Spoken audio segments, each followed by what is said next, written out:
Welcome back, everyone, to Homie and the Dude. I'm Bodhi, your unexceptional dungeon master, and I'm joined by our exceptional cast of players today.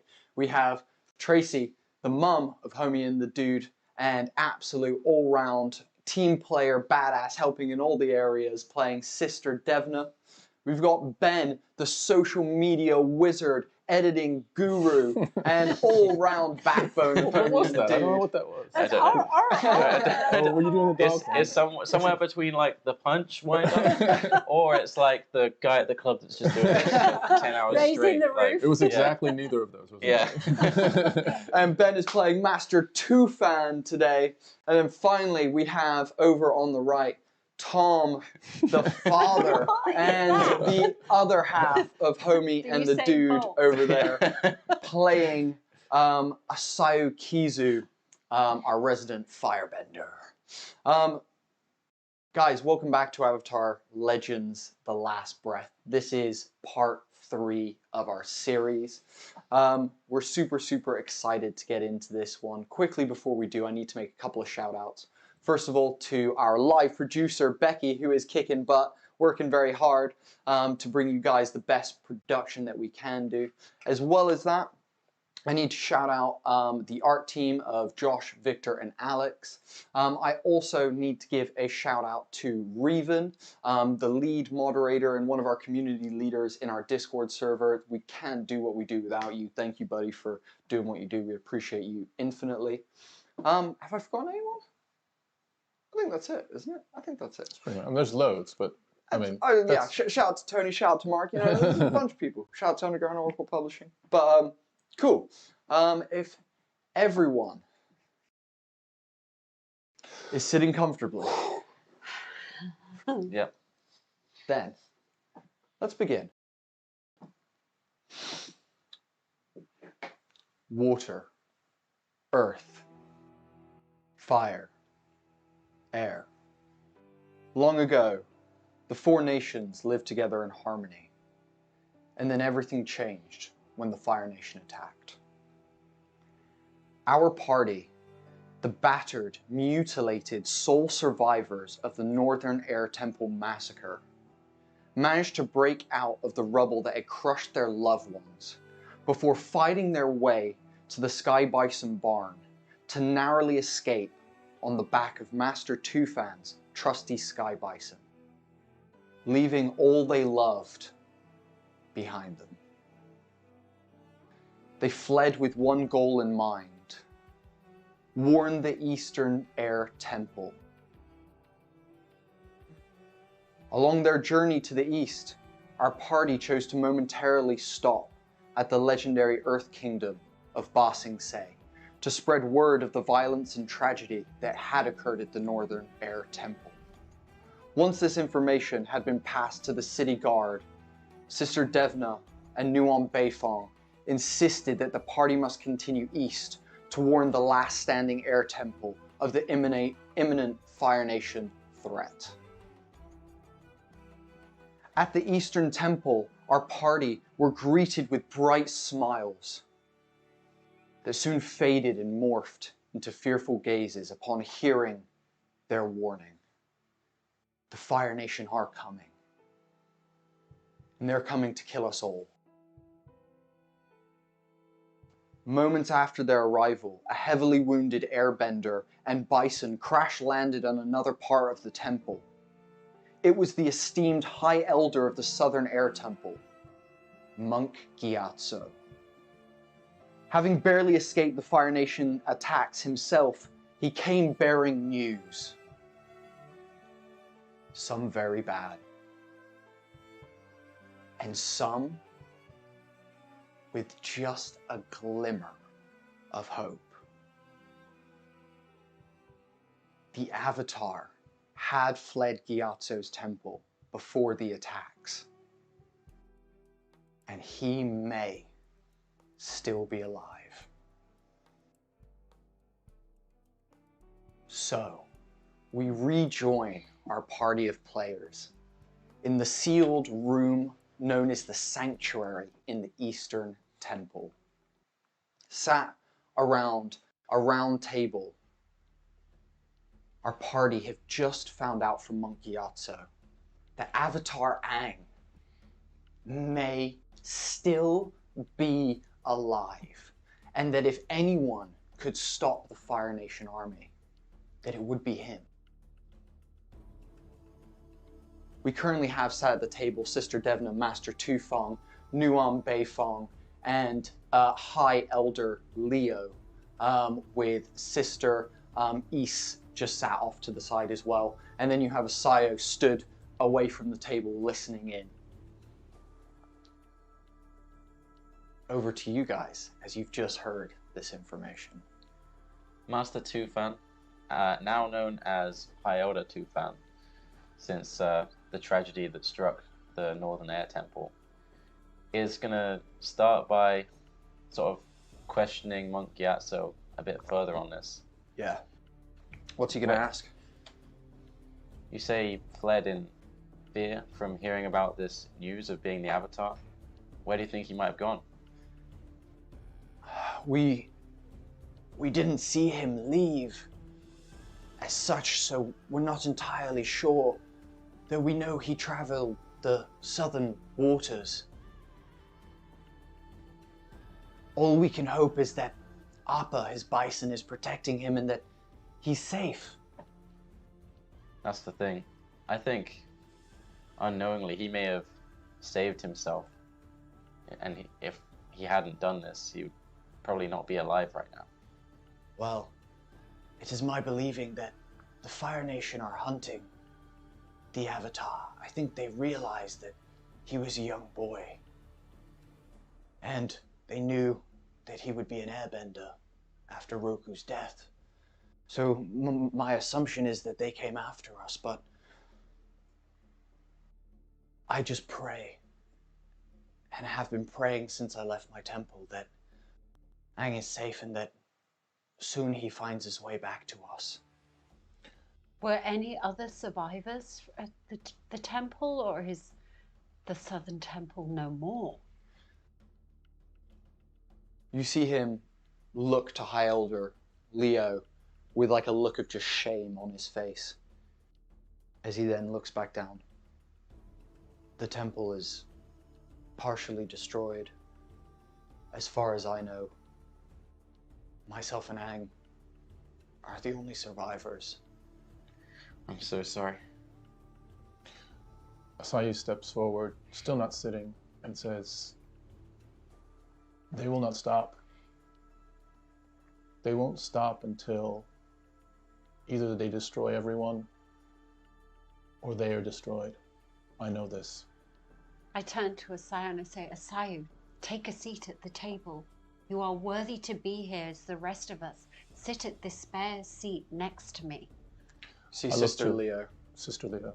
gestures with her hand, nods, and offers you a seat. I pull out the chair and I sit down. It's thanks to Asayu's quick thinking that we are all here today. You assisted us with the Firebenders that came to destroy the Northern Temple. I think your input is hugely valuable to us at this time.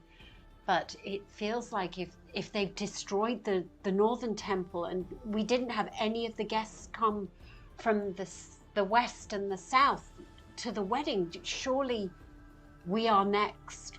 We must prepare. Sister Leo. Not only are we next, I think we're all that's left. Sister Leo inhales deeply. She places a hand on Monk Gyatso's old, you can see like withered, wrinkled skin that has blood kind of just dried on it at the moment. She looks at you all. If there is any chance that Aang is alive, we need to give him every opportunity to survive and escape. If they believe that he is here, then maybe that plays in our favor. That's a very good point. I think about those words. I think I'm understanding perhaps my version of what was just said. but it seems like we are at least meant to buy some time for Aang, and maybe even fight to the last to give Aang every chance he can have to just find an opportunity to survive. I think that would be the best thing that we could do. And let me say this with the heaviest of hearts, and to those of us here in the chamber. I'm not sure what type of force they're bringing. Monk Gyatso mentioned some sort of flying ship. But if we are also the last of the Airbenders, then not only is Aang's life hanging in the balance with us, but so is the history of our people. So is everything that we hold dear, the traditions, the way of life, the peace that we all love. I don't think we'll be seeing any more peace in our lifetime. It would seem so. But we must do everything we can to make sure that we defend this last temple. If this is the last stand, then let it be the last stand. I have more information. If you haven't been able to tell yet, I am a Firebender.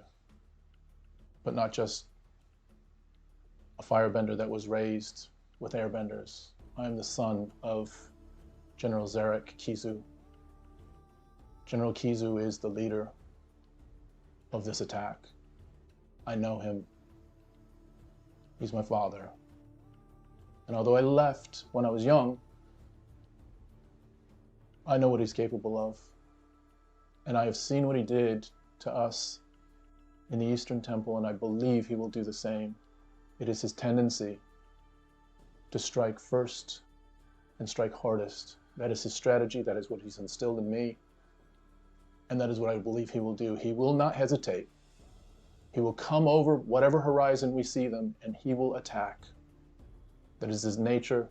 That is what he is. It's his essence. It's his mission. There will not be hesitation from him.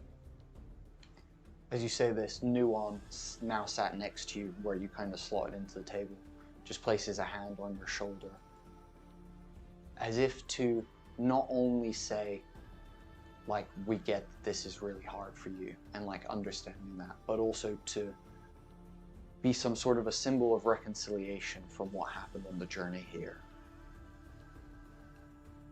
She looks to Sister Leo and says, he's not wrong.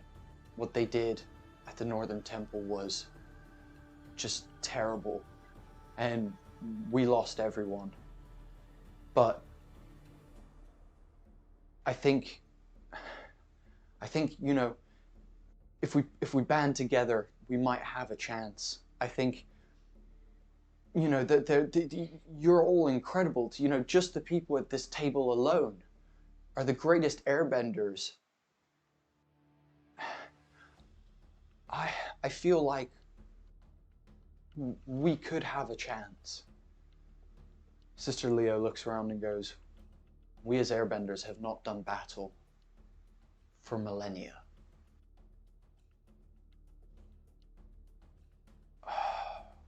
There would be some things that would need to be done in preparation for this if we plan to make a stand here and to try and hold them off.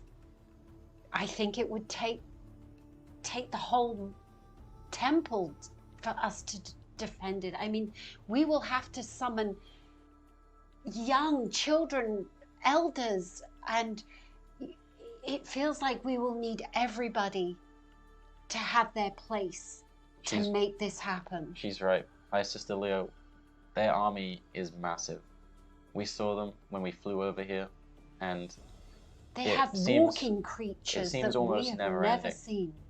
The way they intend to climb, the same way they managed to ascend to our temple, was these strange climbing machines that they were inside of, and they sort of climbed their way up the mountain and crawled out of these machines. And he will not. Sounds like vermin.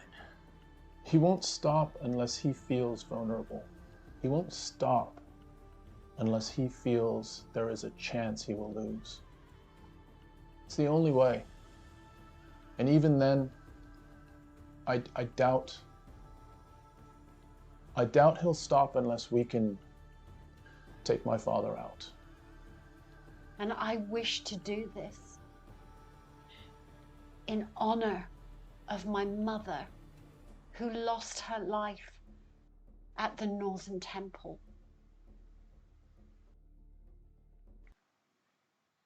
I hear the pain in all your voices, and you, like me, understand the gravity of what we are facing here. If it is everyone we need, then it is everyone we shall have. Every able-bodied airbender. But Sister Shall fight. Leo, it is with great haste that we must make these preparations. This army is moving quickly. We don't know when they're going to arrive.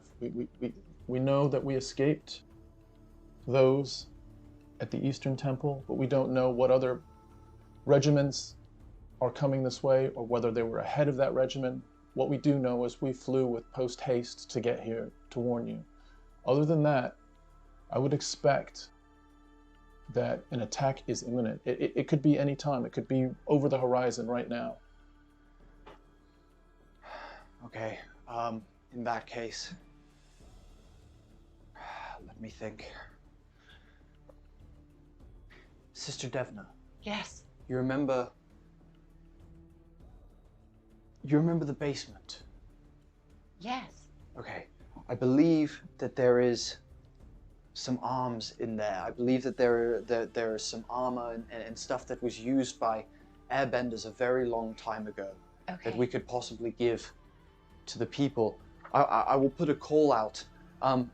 If you could possibly walk with Asayu and go down there and possibly show him where it is, Absolutely. then Asayu, if you could possibly begin Anything? handing out arms. Nuon, if you could go with them as well, as many hands as possible to arm and prepare the peoples. But Sister Leo, Yes. while arming is important, what about our scrolls, all our divine scriptures? What about those in I the can- sanctuary? I can take the lead on arming the team, on arming the regiment of airbenders. I can do that. Nuon, do you know the way? Yes, I can lead Asayu over there. Okay, in that case, go to the two. Make sure that the archives are barricaded. Make sure that the two are all right as well, and that they are okay. I'm not sure whether they've received information about this attack yet, and I'm sure they would be very interested to hear about this, and will act quickly with yourself. I will do it with honor to protect our writings, our laws. I will do that with honor, Sister Leo. Okay. Well, we should think of those who, every able-bodied man, woman, child who can fight should fight. We should also think of those who cannot or should not fight as well. What shall we do with them? I've already failed the people of the Northern Air Temple. There's no one left from there but me and the people you see here before you.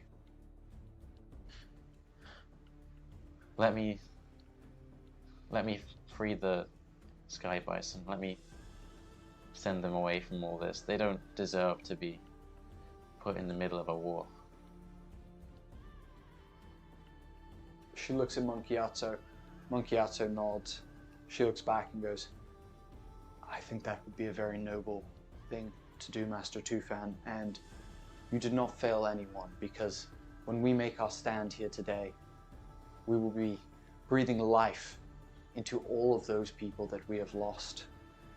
She looks to Nuon, and Nuon is kind of like, you can almost see she's gone from like being like, I'm gonna help, to then she's like in her head like doing like some like mental maths or something. Something's going on in Nuon's head as she's like, for those For those who cannot defend themselves, and those who are not airbenders, the most protected room is here in the sanctuary. If we bring them in here, I can defend the sanctuary. We can seal the door, and we can make sure that no firebender could ever touch them. That's a good plan. That's Nuon. That sounds. Yeah, the best thing we can do for those people. I agree. I just worry, Nuon. Will you need anyone else to stand guard at this place, just in case you're overwhelmed? You see Nuon go from this like mathematical working things out to then just stoic. She lifts her rock arm and places it gently on the table. I've got this. I've got this. I love you, Nuon. I love you too, Tufan. She reaches her like flesh hand over and like touches yours. At this moment, Sister Leo looks and goes, well, it would seem we've got a plan. Okay. Nuon, if it comes down to it, if worse comes to the worst, choose one person that you trust.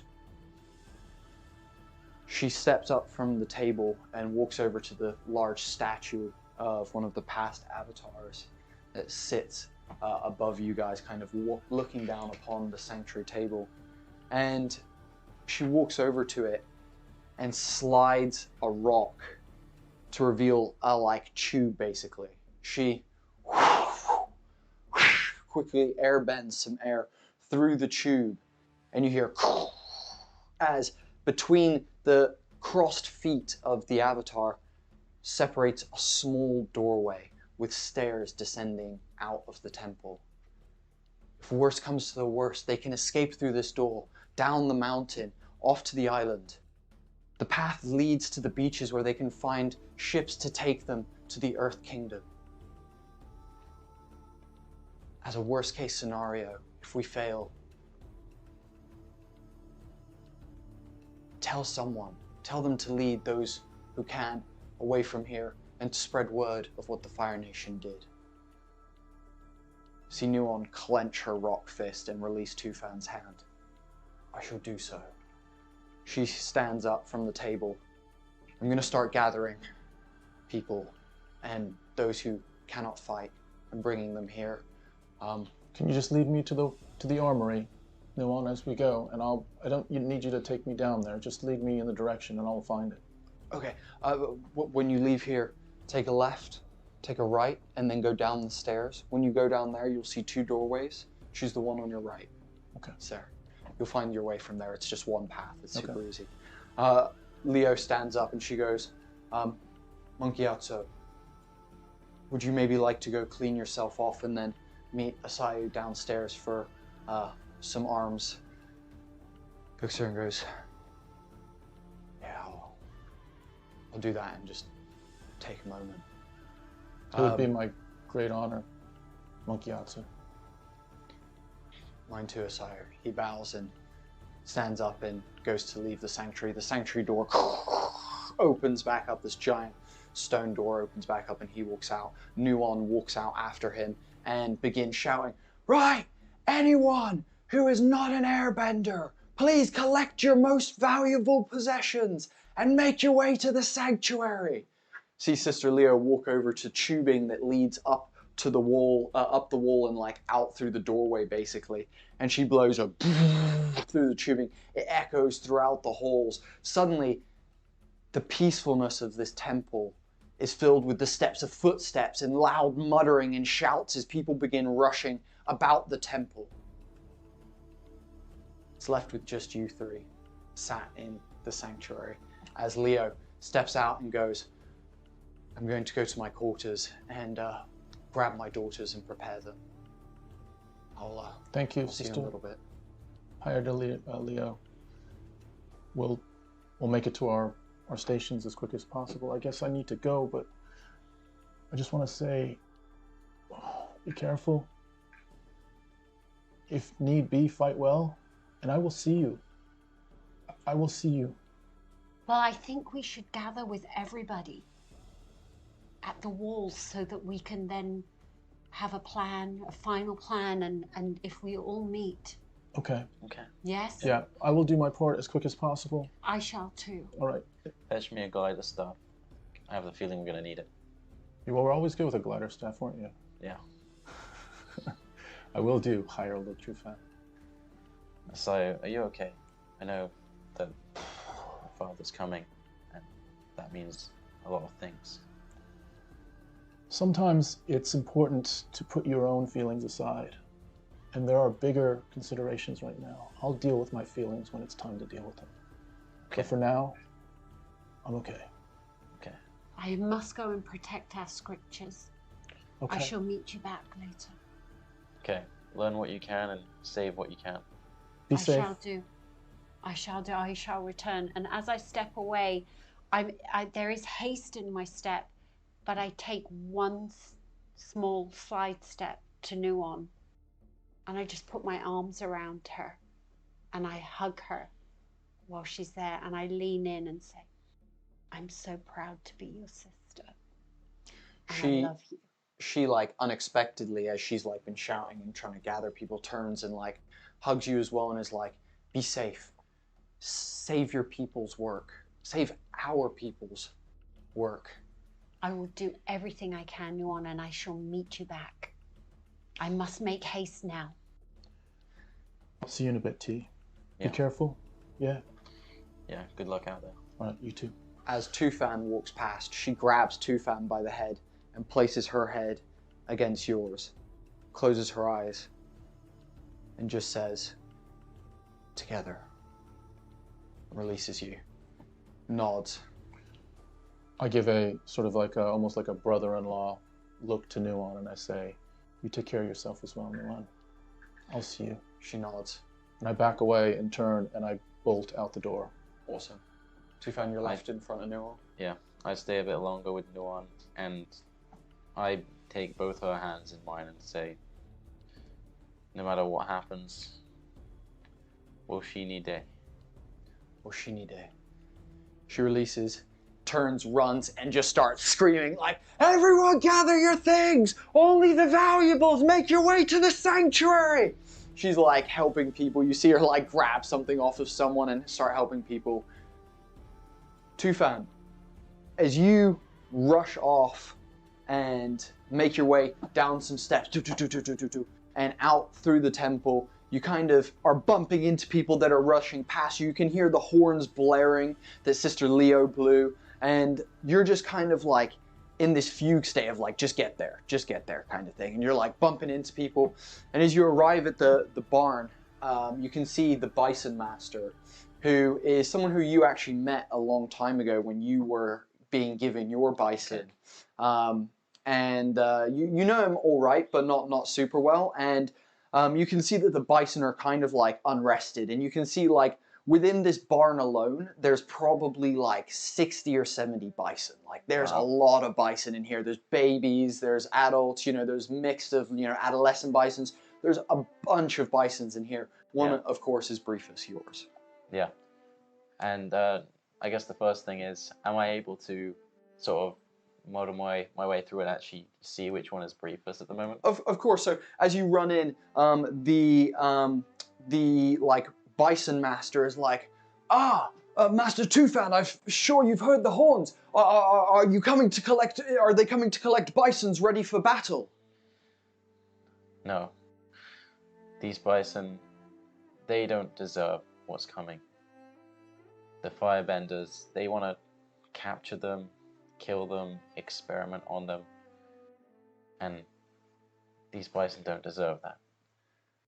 They don't have the, you know, they're intelligent creatures, as you know, but they didn't sign up for what is coming.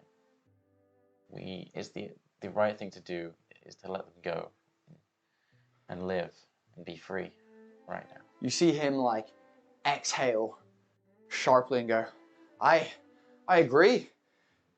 You made the right decision. I I was so worried about these boys. And, you know, he places a hand on a bison next to him and starts stroking down the arrow. And the bison's like, "Rrrr." He's like, okay, what can I do to help you, lad? Well, first of all, let's give them one last feed. Make sure they're ready, because they're going to have a long journey ahead. They're going to have to get used to, you know, being on their own again without... They'll have each other, of course, but they're not going to have the Air Nomads if this all goes wrong. So we need to make sure that they're at least well fed. One last meal. You're not wrong. You're not wrong. He like begins gathering like some grain and stuff that they like eating and some meats and stuff, and starts like handing it to you and being like, quickly then, let's feed them quickly. Yeah, I sort of start airbending, just sort of a gentle breeze around to sort of hopefully calm the bison down a bit, cool them down a bit, but also sort of waft the smell of this food around so that the bison are kind of aware. Like, I guess this is more of an above table question. To what level do bison like understand what we're saying? Like, they know yip yip, of course, means fly, right? But like, they do. They. Are they kind of like horses? To a degree, they're a little bit more intelligent. They're a lot more intelligent than horses. But in terms of like the way they act, yes, they can understand commands, and like they understand like dogs, you know, like affectionate like intonations and things like that. So if you know you say their name, they know that, you know, kind of thing. But they can't understand like common vocabulary. Yeah, I imagine there's like a dinner bell or horn or something like that we have that. I'm gonna say there's an airbender horn that the bisons would recognize. Yeah. Like, bisons, it's time to eat. And I sort of, I'm gonna say it, I'm blowing it. It's kind of like a flute or clarinet kind of thing with my airbending. Yeah. And it's I mean I can't do a good impression. I can't whistle in real life, but just imagine that. I'm imagining this like gorgeous like almost wooden carved like pan flute kind of situation going on, and Tufan with like grain under one arm goes and just like and starts like blowing this kind of song out. You see the bison begin kind of getting riled up as you begin like feeding them, and they all begin like munching and just kind of eating and drinking water quickly. You eventually arrive at Briefus, your boy. Hey, buddy. Ooh. You see he nudges into your hand. It's been a long few days, hasn't it, Briefus? Ooh. I give him a scratch behind the ears. I'm gonna miss you, friend. He leans in and like bumps you and starts like nuzzling his head into your chest. Yeah, I lean my head against his forehead as well. And for a moment, your two tattoos, his arrow like dyed hair and your tattoo like connect in this moment, and you just have this really beautiful moment. Yeah, after a while I sort of lean back so that we can like look at each other's eyes. Although his eyes are quite far apart, so I'm really focusing on one like at this point.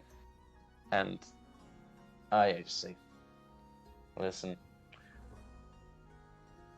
we're gonna have to part ways soon. It's for the best. It's for your own good, and you'll be better off this way. Those bad men that tried to take you away and do who knows what, they wanna hurt us. And I can't let that happen to you. You deserve better. So soon this is going to be goodbye, my friend. As you say this, he nudges into you and begins chewing on like the bit of clothing on your shoulder and begins just chewing like, and like then licks the side of your face. Something to remember me by, eh? And then he's gonna like kind of be doing, and as you're kind of having this conversation, the bison master kind of walks past you, feeding the other bison around you, and he stops quickly and goes, you know, Master Tufan, bisons, lad, they have the greatest of memories of all the creatures. And not only that, but in their own special way, you know them grunts and stuff, yeah? In their own special way, they always communicate with each other. So I know this might be goodbye for now. But know that Briefus will never forget you. And he will pass stories of you to his children and his children's children as he lives on from this day. So That's actually a real comfort. Thank you for telling me this. it's all right. It's something that not a lot of people know, but when you spend enough time with these beasties, you begin to start understanding them, begin to start knowing them. And for me, these are like people myself. I feel like I'm one of the pack. A tear like rolls down his face as he brushes it away and goes, well, boy, that's all of them fed. We shouldn't waste any time then. We should send them on their way. Okay. You see him walk over to what is definitely the biggest, most like badass looking bison in the lot. Like this bison has like gray fur, it's old, it's got like a Fu Manchu of fur like hanging down, and it's just massive. Its arrow is like dark black, like almost like onyx black. Yeah. And he goes over and you can tell that this is like his bison. And he's like, oh, Stormcloud, you're gonna need to do something for me, buddy. And you see the Bison Master suddenly start. You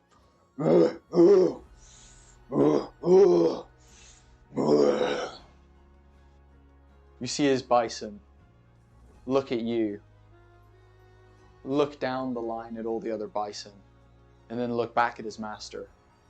You see the bison's eyes begin to well up with tears as he also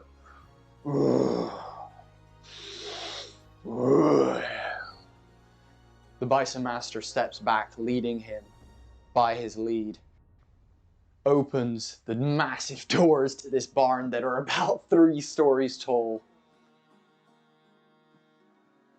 places a final hand on his bison, and lets his head drop.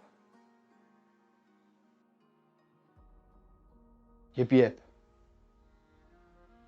And you see it take off. As this happens, others begin to follow, almost like a congregation of these bison begin kind of coming together, and all of them leaping from the edge of the temple into the air, their tails batting the air back at you. You can feel the air hitting you as it does. All the bison begin taking off into the sky, Briefus being the last to go as he nuzzles into you, not quite understanding Come on, lad, what's you gotta happening. go. You gotta go. You need to go with them. It's the only way. I'll be okay. Don't worry about me. Me and my friends will be fine. This is just for your own good. I'll see you again one day. I hope. As you But say for this, now, you must go. as you say this, Briefus kind of looking at you backs up. You can see like a look of concern in his eyes as he looks at you one last time. Turns, leaps, his tail. A big bat of air and dust kind of billows up. And as you stand next to the Bison Master, you look up out. Can you describe what Tufan's feeling is you've just said goodbye to a bison that you have had since you were about 10 years old, and since he was about 10 years old as well? Yeah. I feel a deep sadness, as there's a good chance this will be the last time I see this friend of mine again. But in a strange way, Tufan's sadness isn't really like, like a selfish sadness of I'm never going to see my bison, one of my best friends again. He's almost sort of feeling sad for how Briefus is feeling right now, and the confusion that must be going through his head, and the sadness that Briefus might feel for never seeing another Airbender if that happens, And sort of this hits Tufan harder than his own sadness ever could. And at the same time, he thinks back to what happened at the Northern Air Temple all the loved ones of his that died, and there's sort of a melancholy happiness of just like, at least I saved one. This one will live. Beautiful. That's stunning. And as you look, the red sky from the comet that is still crossing, and you see 100 or so bison flying in the sky, a thought comes into your mind. Who in the history of ever has seen this many bison flying together in open space? You and this bison master might just be the only two in history. And as the light from the comet reflects off of their fur and you get gorgeous tones of red and white off of them, a glimmer of like hope suddenly just comes into Tufan. Just this moment of like, shit. Who knows? Who knows what's to come? This feels right. And Tufan says this out loud and says, we did the right thing, and puts his hand on the shoulder of the, what's it called again? Sorry. the bison master. The bison master. Yeah. And sort of just smiles at him and says... He's called Yang, by the way. Yang, let's go back inside. We've got work to do. Yang puts his arm around you, and as he turns to you, you can see that he is like fully like bawling his eyes out. Like it's like just full crying, and he's like, yeah. Seeing him like this, I pull him in for a proper hug. Just a good pat on the back. As you pat his back, bison hair comes out of his clothes and like falls like to the ground. Tufan sneezes. Sorry. He's like, sorry. And I give I basically like one sleeve, the one that is now slightly chewed from Briefus, I use to sort of wipe my own, and then I sort of give him a bit of my sleeve to wipe his tears a bit. He appreciates it infinitely, and his mood when you wipe it switches to like an Airbender focus, and you can see it almost instantly. And he's like, "Let's go," and you guys take off. At that moment, the camera flies out of the bison barn and flies around the center pagoda of the Eastern Air Temple. And as it flies around, it pans into one of the windows where we find Sister Devna running up some stairs, running. And as you slide into a hallway, you see the two. The two are these old gentlemen, as you know, very, very old airbenders who, if they wanted to be, could easily be the high elders of this temple. But through pure choice, they are dedicated to the history and knowledge of airbending and airbender traditions. And not only that, but they catalog anything that happens in history and are constantly cataloging stuff that happens in history, basically, in these archives. You see them out the front of the archives, and they're both like trying to lift this large plank of wood that they're trying to like put in the door. And one of them's like, to me! And the other one's like, okay. To you, to me. Devna quickly just throws a quick blast of air down the corridor and just lifts it up quickly. He's like, oh, I got it, I've got it, to me. And they put it kind of like across the door a little bit, and then one of them goes, wait a second. Jerry, do you think we should maybe block it from the inside? Not the out. How are we going to get back in at some point?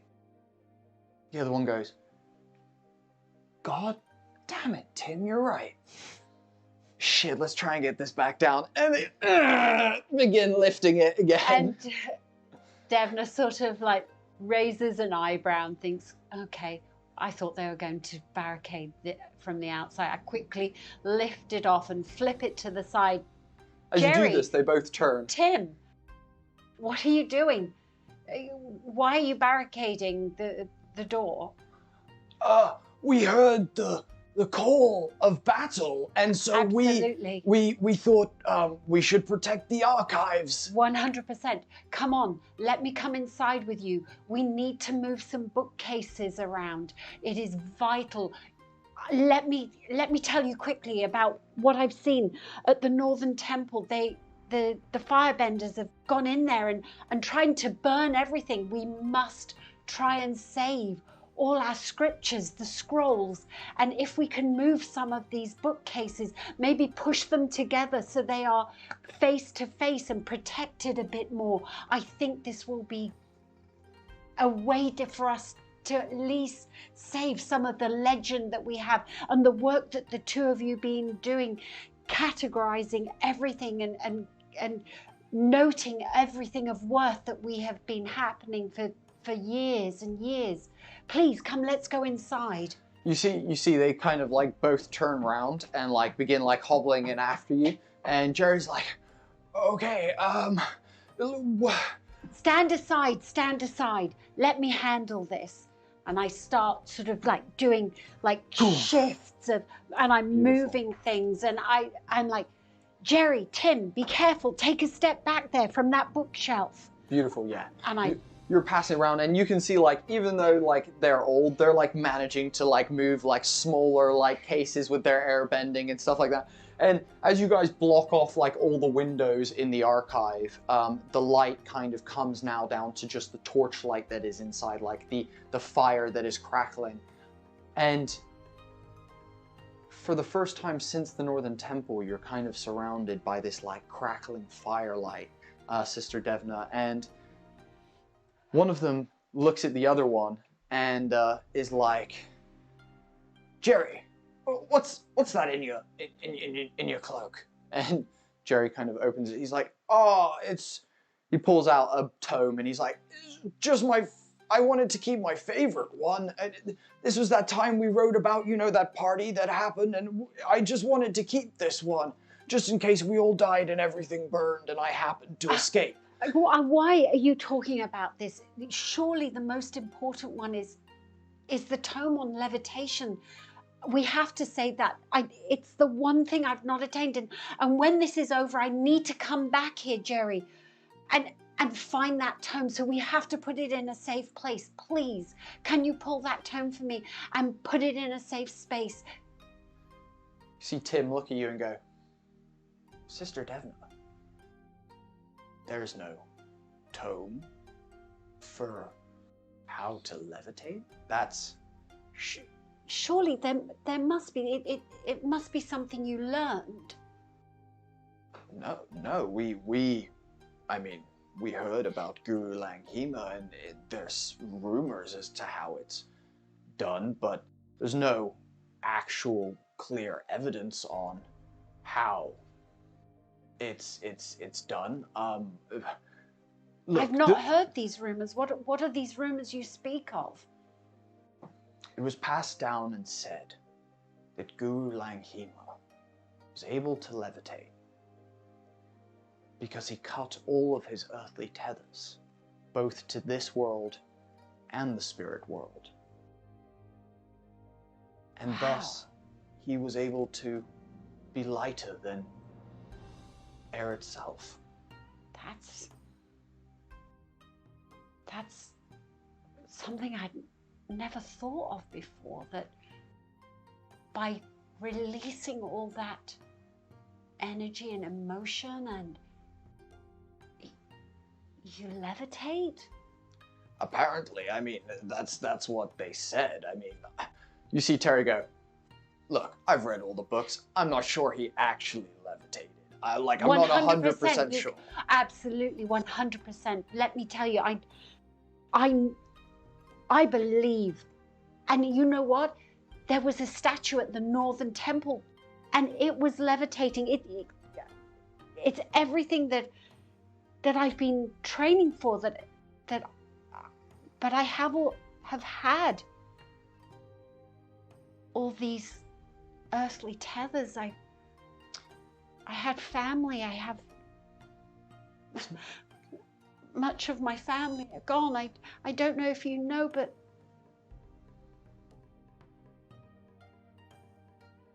mother and father were killed at the Northern Temple, and we must make haste. We must make haste. I'm getting too emotional here. We make haste. We have to close this down. One grabs you and goes, "Dear Sister Devna, calm down. Come here. Come here." And wraps you and like does one of those like old people hugs where you have to like bend over to like hug them.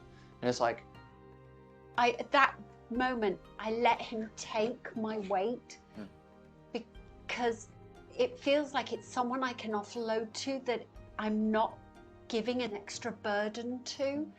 And I sort of sink down into him just for this moment to feel that compassion and that love to help me through what is being quite a traumatic moment. And just a couple of tears trickle down my cheek and leave just a sort of like, just a couple of wet patches at the top of his shoulder on his robes. he goes, "History is a funny thing. Many people lose much, and yet they are remembered and talked about, and stories are told. I feel your pain very much. Your mother was a very dear friend of mine. And though she is gone, she shall be spoken about for many years to come." At this moment, I take a step back and I wipe the snot off my face and I say, "Now we must protect. We are going into battle and I will do this in her honor. Let's seal this room. Let's extinguish these flames. We want them to think there is nothing in this room, that it holds no significance. Now, Jerry, Tim, are you coming with me or are you staying here to protect?" You see one of them, while you were like crying, the other one had been over like in the corner, had ripped a page out of the book and was like, "Oh God," blew his nose and was like, "Oh," and like they both kind of came back in when you started talking to them, and they're like, see one of them look at the other, and they almost like their brains kind of link up in this moment, and you see they both kind of talk to each other in unison. What would we do without our books? They look back to you. They say nothing, but you know what they've chosen.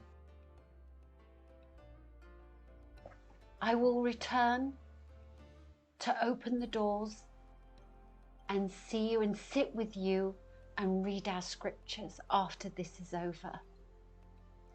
I will see you again. They both bow and they go in unison, "We will write about you." As they take steps back, one of them goes and extinguishes the torchlight.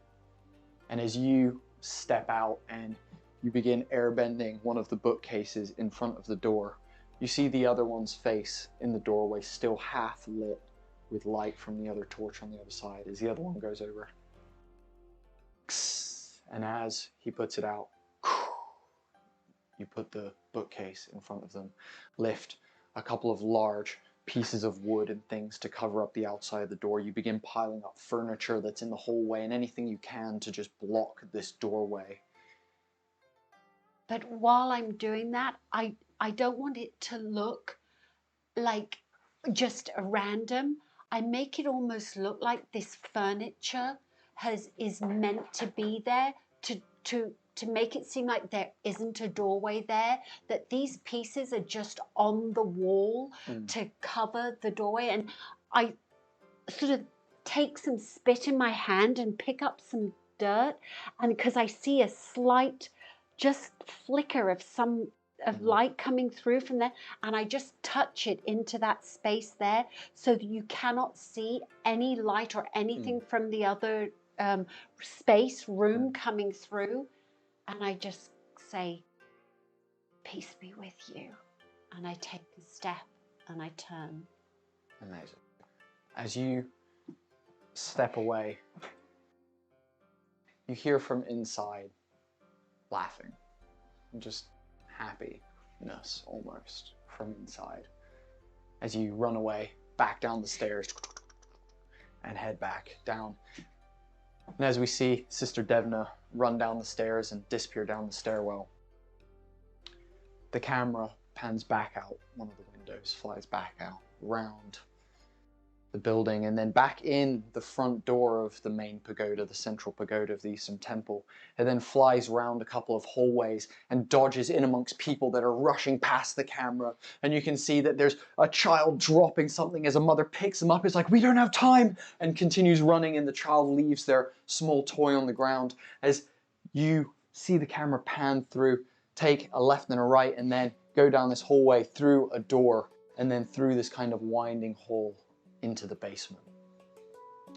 Down here is a congregation of different people, basically. You can see that there's old, young, healthy, withered, but all are airbenders. You can see at the far end of the room, Asayo is stood up on a plinth and is handing pieces of armor to people as they walk past, grabbing weapons off the wall and handing pieces to them.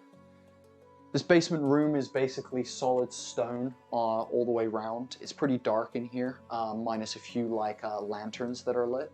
The armor that you are handing out, though millennia old, is in perfect condition. You can tell that whoever made this, whether it was made in the Earth Kingdom or whether it was forged in the fires of the Fire Nation, this armor that was made for the Airbenders is gorgeous and really, really sturdy, durable. It's great armor. And what it looks like is you have these gorgeous oranges and yellows, but it's predominantly leaf shaped. So it's almost looks like scales that are leaves that kind of come down and cover the top of the hand, and then have this kind of leafy chest plate basically. The helmet is made out of a singular big leaf that comes down to a point in front of the eyes here, and then two that come down and kind of stop here. Though all the leaves are there, they're actually made out of metals and things like that, but they're painted autumn colors. You've got these oranges, these yellows, these reds, and all this kind of stuff. Their boots are tied with these almost gold laces basically. Again though, this very similar kind of leaf style that goes down. What you notice, even as a firebender, as you put the armor on, when you move in it, you can feel that the leaves actually lift and kind of move independently of themselves. So it's almost as you move, it allows air into the armor and allows air to flow through the armor basically. So, as you're stood there handing out these pieces of armor, it's over to you. I'm just looking for anyone that is the right size of the armor that I'm handing out. So I've got a helmet, and I'm saying, this looks about medium. You over there. Yeah. Take that. You see an older gentleman come and grab it. I just give it to him. I go reach down again. Right. This is a chest plate. I think it's a bit small. We need someone. Yeah, try that. If it's too small, come back and bring it back. See a guy, see a younger female airbender grabs it and puts it on and kind of goes off. I pick up a glider staff and I put it back down behind me. Nice. And I'm pulling out some other things and I'm handing them out, just kind of trying to, with my voice, to command that I'm in charge. I'm trying to keep the chaos and sort of the panic from people just grabbing shit all over the place, trying to keep it as organized as possible. The atmosphere in here is both panic, it's nerves. You can almost smell the fear in the sweat that is permeating in this room. You can smell what these people are feeling. And as you're kind of looking around and you're handing out stuff, and you can see that there's some men and women, adult airbenders that are definitely a little bit more prepared. They know how to do armor up and things like that. However, then as you pan across the room, you see an old withered airbender with his blue arrow tattoo, and he's struggling to bend down to put his boot on and stuff. And you see a younger airbender goes to help him, and you just can feel that there's just something like just wrong with this whole situation. You're just like, this is fucked up. You're like, this just shouldn't be happening. And as you're panning across the room, you see a young airbender. And when I mean young, I'm talking a child. And this child is trying to do up their like vambrace here, and just with one hand is really struggling. And it doesn't seem like there's any adult there to help them. I see that, along with all the other visual, sad and like troubling things that I'm seeing. That one hits me differently. It hits me like I almost see myself in that moment. And as I'm holding the next piece of armor, I pull up someone that has been helping me, sort of feeding me the armor, right? I pull them up and I say, you take this for a minute, you take charge, make sure that you offer up things that look like they're the right size, otherwise they're useless. Do you have that? And he looks at you and is like, yeah, no worries, yeah, I've got it. And pulls up a next one, is like, a helmet for someone medium, there you go, and hands it out. And just instantly, again, him very nervous as well, this guy that you just talked to. One thing, just leave that glider staff stays there.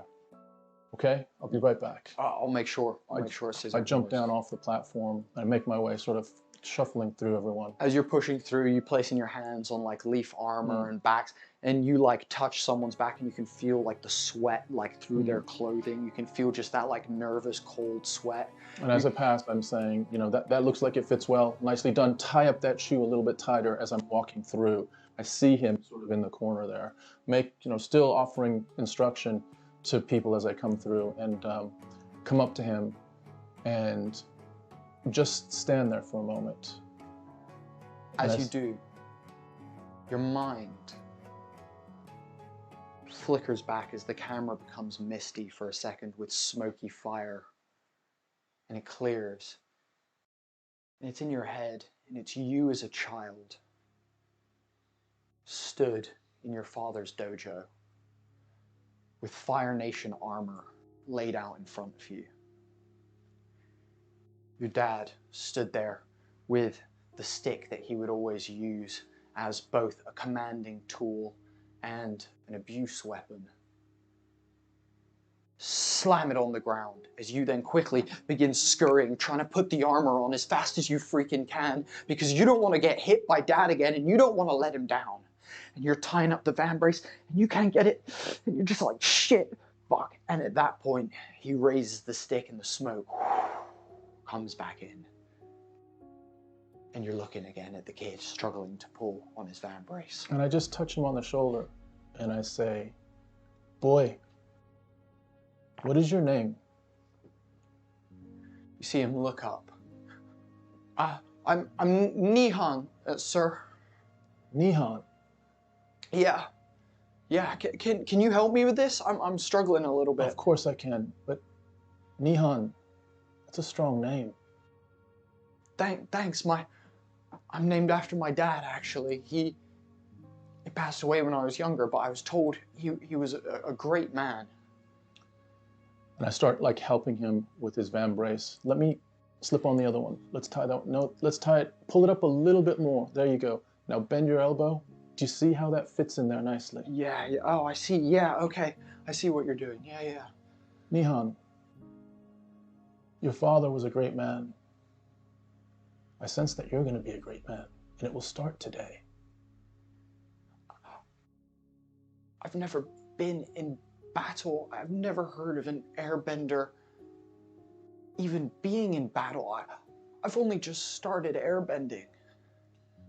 I go from my hand on his shoulder and I get down on one knee and I say, what are you feeling right now?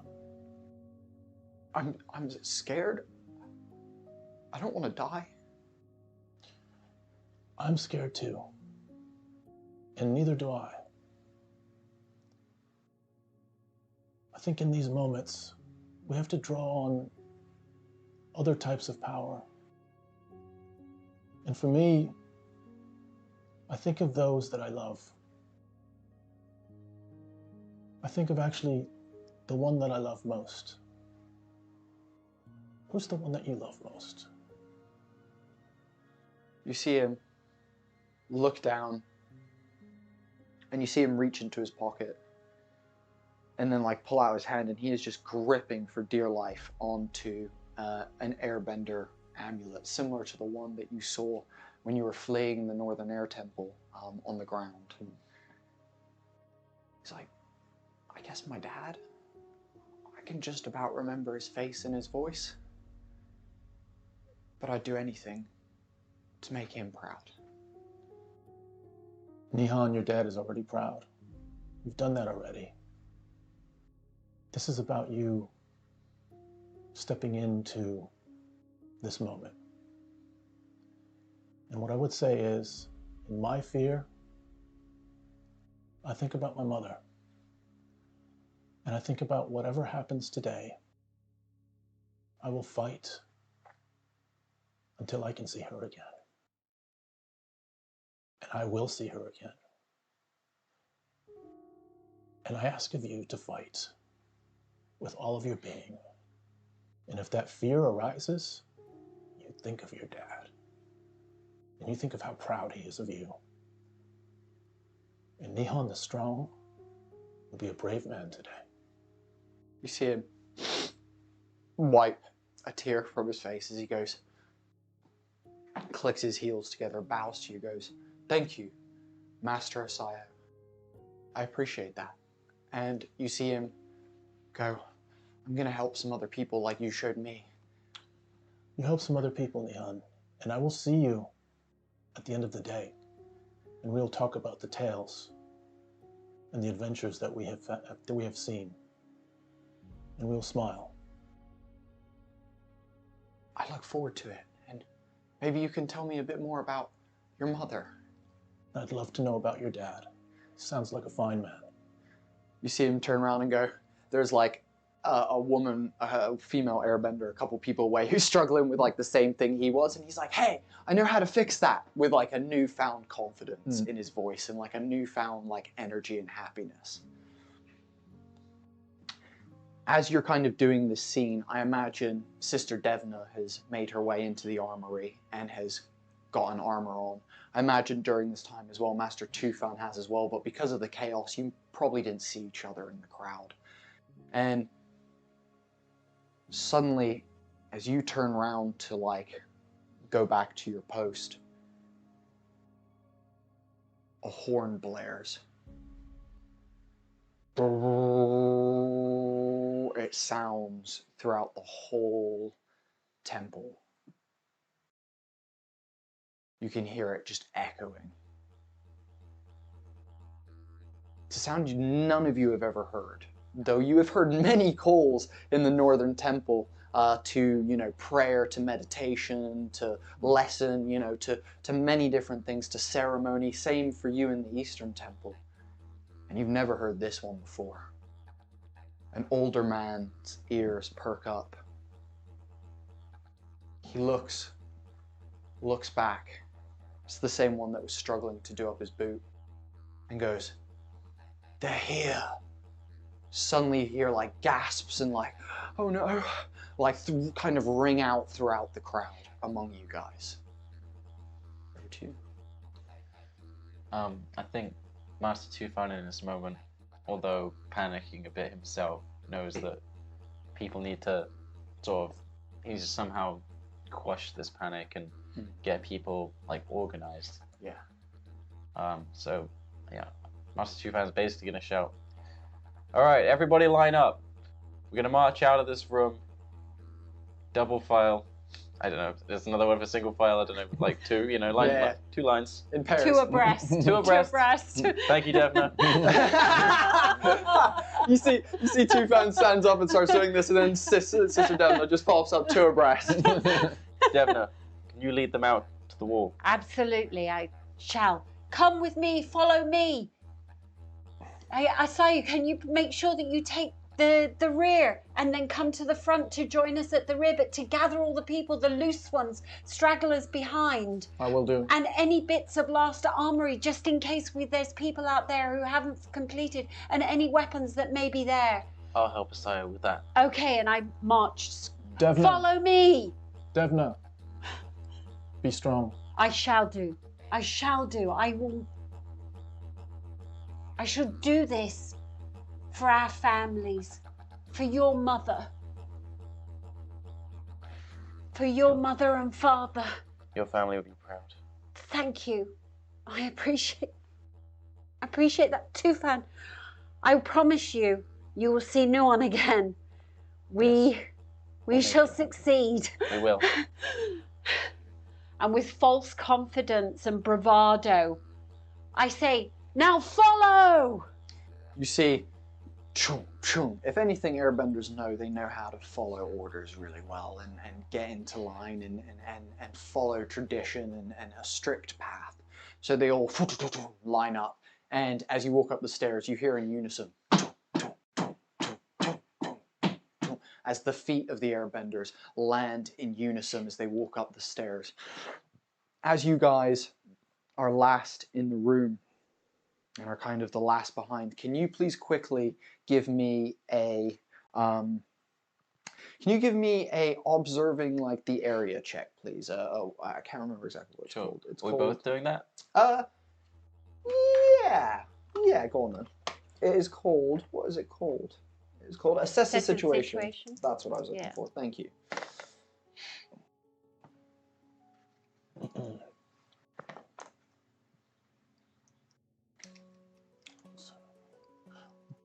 I got an 8. An 8, beautiful. So, 4 then, yeah. 4 and 4 plus creativity. Cool. That's gonna be between. That's gonna be a 7, 8, or 9, and that fits in that bracket. Cool. So it's an 8 and an 8. Yep. 2 8s. Cool. You can both ask me one thing as you look back at the room. Is there anything that you guys are looking for in this armory, or anything that you want to find that you haven't already? Anything that, you know, you're looking at that you're like, wonder if there's this here, or anything like that that you want to find in this room before you guys dip out? I'm gonna actually look around for.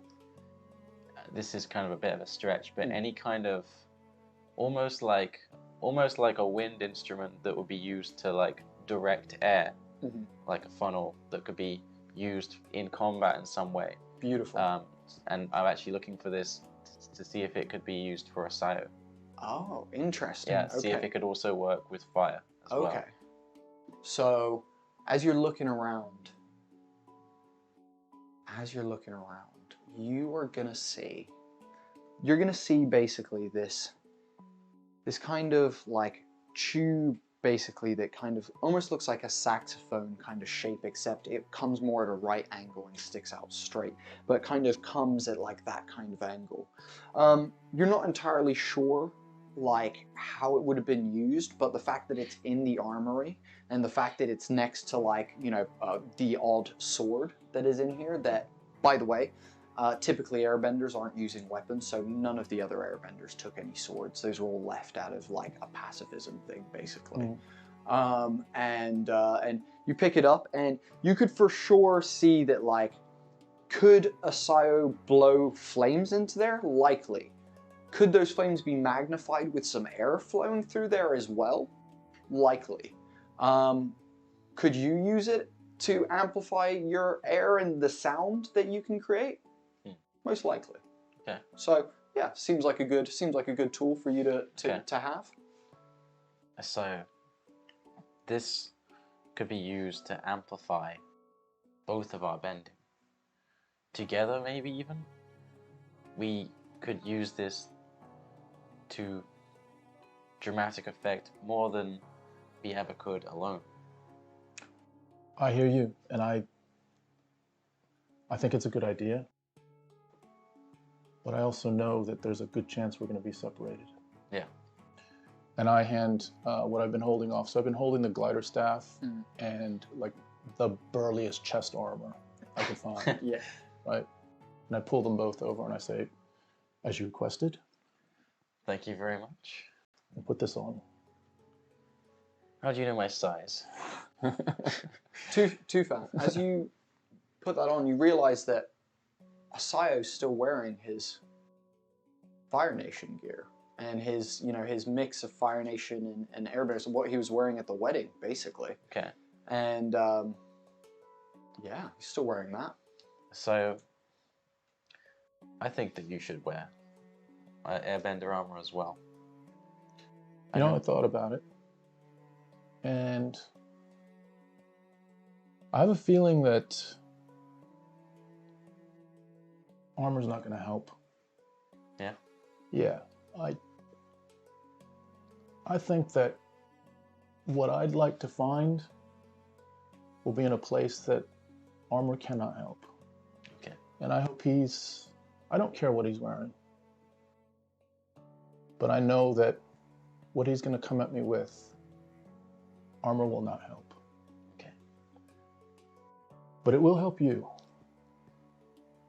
And God damn it, Tufan, your only job is to survive. To your last breath, you live. You live. I'll do my best to keep myself alive, to keep my loved ones alive.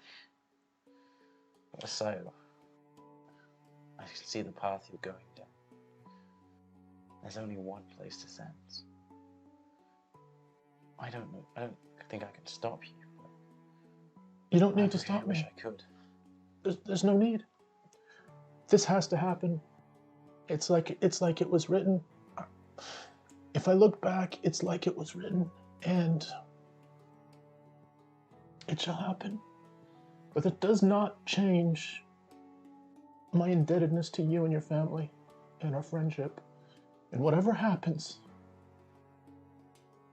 just know that you are one of the most important people in my life. And I love you. I love you too, so I want you to know that even though you came into my life as a teenager and we brought you in and you were a firebender, I want you to know that you will always be one of my family. I always felt that. And you're a brother to me. The camera pans in as you guys clasp, and it just focuses beautifully on this light. We close into a hug. Beautiful. Godspeed, brother. You See too. you on the other side. Give him hell. As you guys say this, you turn and rush up the stairs behind the army of airbenders. While this is happening, I have been lining people up against the defense wall in rows and making sure we have sort of like layers of people. And I reach into my back pocket to check that I have my pan flute, which when I blow into it, it creates such loud noises that it is like piercing. And I just tap my pocket, and people like shrink away and are able to, and I tap my pocket, just to check that it's still there, while directing everyone into their spaces. Cool. In the area. Roll a d6. Let's say 3 and up, it's on you. 3 and under, you dropped it in the commotion. 6. Beautiful, you've got it on you. I tap it, and I just have this like reassurance, like okay, and feel that I have something that, while it's not considered a weapon, it's something that I can use that would detract from people and make them sort of cringe, sort of like, and sort of like not even like be able to concentrate on what they're thinking of doing. As you're doing that, you know, the people in the room are coming in. You're also seeing, you know, Sister Leo joins the group. Her children, who are 2 airbenders that you've grown up with as well, join the group as well. At this point, you 2 are like running behind them. And as you're running through the hallway, can Tufan make me a rely on skills check, please? Sure. Actually, give me a push your luck check. Push your luck? Yeah. Okay. Okay, so I rolled With passion. with passion. That's a 5. A 5? Beautiful. With a 5, you slam into Nuon, who's running the opposite direction as you, and you both like slam into each other. And she's like, oh, sorry. Oh, hey, Hey, how's it going? on your way to the sanctuary? Yeah, I'm just gonna go seal the door now. I heard the horns. I guess it's time. We're gonna be okay. She leans in and places a hand on both of your shoulders, and is like, both of you find me afterwards, okay? Okay. We'll find you. Okay? Yeah, be I'll safe, see. Noam. Yeah, you guys too. I step away just to give them a moment. I think I've done all that I can, Tufan. I've got everyone ready. We're gonna seal the door, and I'm gonna wait outside. If anything happens,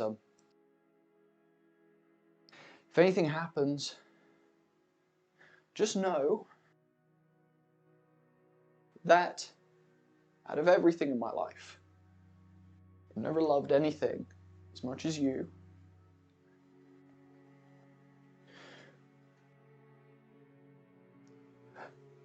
I can't say anymore. Sorry. It's okay. She like wipes her eyes and is like, oh. We don't need to say it. I know, and you know how I feel about you. Yeah. You mean the world to me. If anything happens, you take that escape, and you just go. You leave. You don't look back. You understand? I'll try my best to defend these people. Yes. You do your best, and I will. whether it's in this life or the next, I'll find you. I'll find you. Washinide. Washinide. She turns and just starts running down the hallway again.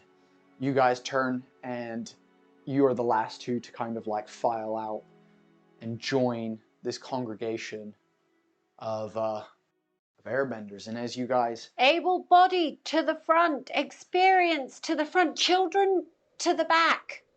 you hear Devna shouting and organizing people as you join. You guys are kind of doing the math in your head, and you're looking.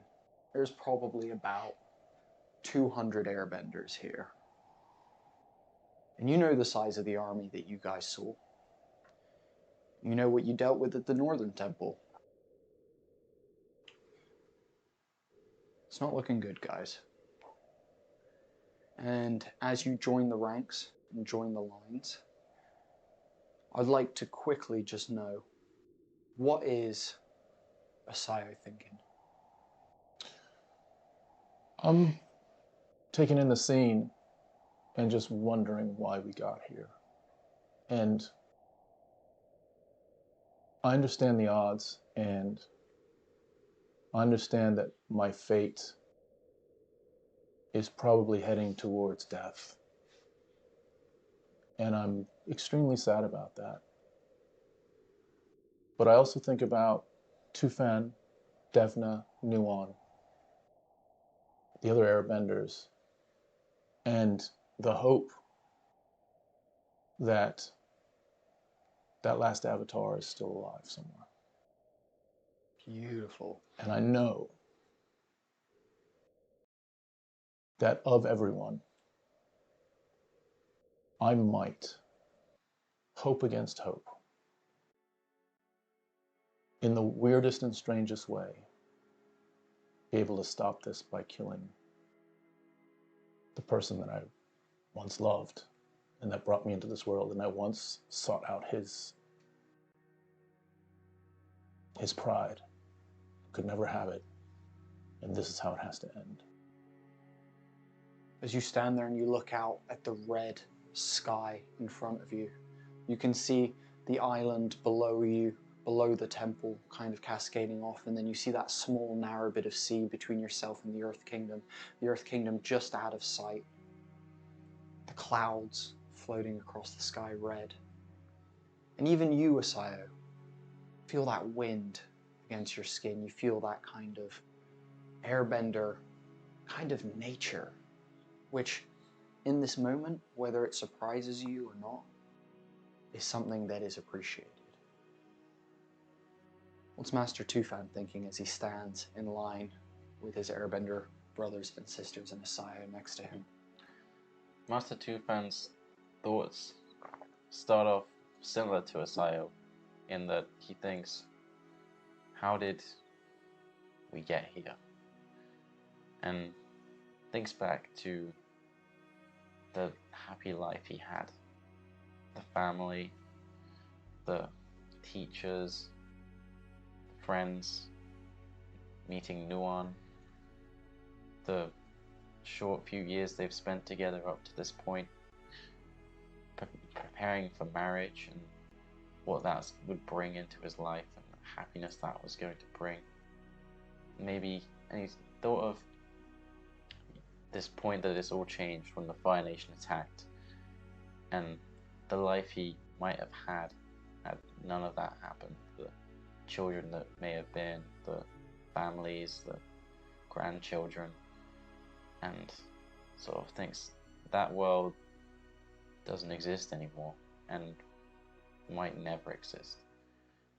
And the world there is now is horrible and dark and twisted and wrong, and there's nothing else he wants more than to change this, to do something, anything to put a dent in this new reality that he hates, and thinks, I'm gonna do my part, whether I live or die. I'm gonna fight this. I'm gonna stand by and let the Firebenders take any more. And that's, just sort of slams his staff down on the floor and just grits his teeth and is just preparing for what he's gonna do the second he sees a Firebender crest the ridge.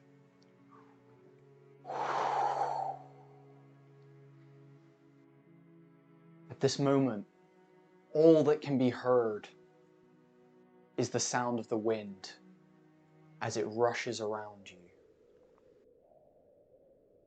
And as you stand, all of you, you can feel the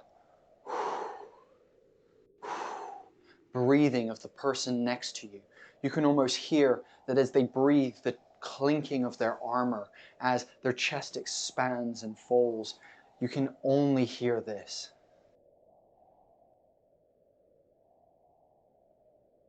And as silence prevails, everyone kind of stands with nervous energy, waiting for something to happen. I know at like this moment in time, it's almost like my duty to bring sort of some hope. I think of my late mother, my father, who always brought me joy and happiness. And I feel like it's now my turn to embody these two people who have given me such a rich life, such a rich upbringing, to take that step forward, to show and speak to people as one. And I take my hand up and I take a step forward and I say, my kin, my fellow Air Nomads, you know me as Sister Devna, daughter of the late High Elder Ehani Beifong. I have lived among you my whole life and I've loved it. This is my home, the Eastern Temple. I stand proud here beside you all. We are sacrificing our beliefs of peace to use our powers with what looks like will be to wage a war. But I say we must. We must. We must unite against the Fire Nation's threat to our families, our home, and not only that, the sanctuary. Looking down at you now, you embolden me. I see young, old, brave, whimperers, masters, the inexperienced. But above all, I see a family. We are united as airbenders and shall protect our land. So now, my faithful family, each one of you, ready yourselves and take one last breath. As you say this, the whole 200 of the Airbenders breathe in, and it's almost as if the trees around you bend inwards. The wind begins to pull inwards. And as Sister Devna turns back round and steps back into line, all of the Airbenders, kind of broaden shoulders, dig their feet into the ground as suddenly, shukink, shukink, two grappling hooks clip on to the edge of this courtyard, and you hear the kunk of gears begin to turn. Suddenly in the red sky, you see it rising in front of you. The skyship spoken of by Monk Gyatso. You see its red blimp with the Fire Nation logo painted on the side and metal point at the front arise first, with then taut ropes holding this metal beast below it. As you all stand, ready, Asayo, your eyes focus. I'm looking. And you see on the deck, stood on a high platform, in black armor, with spiked shoulders high above his head, a helmet with points erupting upwards, and flame already in his hand. You see your father. And that is where we are going to end today's episode Whoa. of Avatar, The Last Breath. I'm sorry, I'm so emotional. I'm gonna cry. You did great, by the way. Press job too. Guys, thank you so much for watching. Quickly, I want to say stick around. We will be doing our post-session clarity show in just 10 minutes. So go grab yourself a cup of tea, go to the loo like we're about to do, and then we'll see you back here in 10 minutes as we dissect, debrief, and talk about this heavy, heavy episode and that amazing, amazing speech given by Tracy there. Yeah. Guys, thank you so much for watching. We appreciate you all infinitely. We can't tell you how much it means. If you are going to leave us now, go check out our Discord server. We have a TTRPG community of over 600 people, and it's growing every day, where we share ideas, information, rules, you know, all this kind of stuff, as well as also just generally chatting with each other. It's a great, safe, diverse, inclusive space that we absolutely love. As well as that, we also have our newsletter of holding. It's completely free of charge when you subscribe, and you get free D&D and TTRPG supplements created by us here at Homie and the Dude. As well as that, you also get updates on any upcoming projects and any projects we are currently working on. The most notable at the moment being our Airship Combat Kickstarter. If you are interested in having dynamic, swashbuckling, three-dimensional sky combat, Hell yeah. we're the place for that. You need to check out our Kickstarter. But otherwise, guys, we will see you guys back here in 10 minutes for our post-session clarity stream. We appreciate you so, so much. Catch you then. Back.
What is up, everyone? Welcome back to Homie and the Dude for the post-session clarity show. We're just going to do a quick audio check, which is going to happen in 10 seconds. Once that's happened, then we'll continue on. But as you know, got to do them audio checks, make sure everything's working. You know, technology is a nightmare, right? Gotta make sure people hear us. Exactly. Let's have a look. What? Yeah, cool, we're all good. Right. So, welcome back, everyone. This is the post-session clarity show where we break down, debrief, and discuss this most recent episode of Avatar: Avatar Legends: The Last Breath, Fall of the Airbenders, Part 3. It's the longest title in movie history. Cool. Anyone want to jump in with anything off the bat?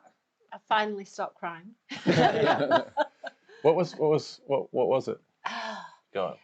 I think it was just saying the speech and trying to instill hope, but in my heart, you know, just knowing what was coming towards us. And just being in that moment, oh my God, I literally, and I think just your two thoughts of what you were thinking prior to me then going into that, I think was what really took me into that moment. Tipped you over the edge. Yeah, just you know, one last breath, meaning this could be our last breath. You know, it was just I think for me, those speeches at the end were my favorite bit of all, of the whole thing. I think Tom, yours was just so real. It felt so genuine and just honest to the character. I felt like Ben's as well was exactly what would be going through my mind of what the